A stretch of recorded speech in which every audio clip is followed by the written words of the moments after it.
High court కీలక నిర్ణయం తీసుకుంది. రంగారెడ్డి జిల్లా ఇబ్రహీంపట్నం మండలం Upparguda single window bank chairman, vice chairman అవిశ్వాస తీర్మాన ఎన్నిక వాయిదా వేయాలని కోర్టు పేర్కొంది.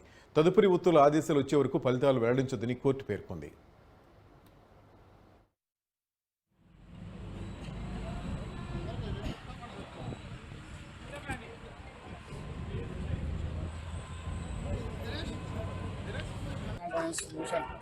గట్టి చెప్పన్నా జర. నో కాన్ఫిడెన్స్ మోషన్ జరిగింది. దాంట్లో మేము నీకు పంపించారు కాబట్టి తదుపరి 7 తారీఖు టైం ఇచ్చింది 7th మార్చ్. ఆ లోపల కోర్టు తీర్పు ప్రకటిస్తుంది. దానికి మాకు అనుకూలంగా వస్తుంది. అంటే ఇప్పుడు 11 మెంబర్స్ మేము అవిశ్వాసానికి ఆమోదం తెలుసుకున్నాం.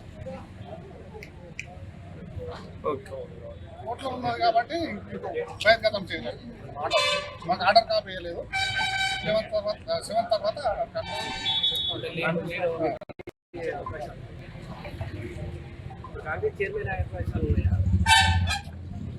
దానికే కదా చేసే ప్రయత్నం. మరి కాంగ్రెస్ పార్టీ చేసిన అవినీతి ఆరోపణలు అన్నీ ఉన్నాయి, చాలా ఉన్నాయి కాబట్టి తర్వాత దాని విషయం అందుకనే ఈ నో కాన్ఫిడెన్స్ పెట్టవలసి వచ్చింది. Out of 30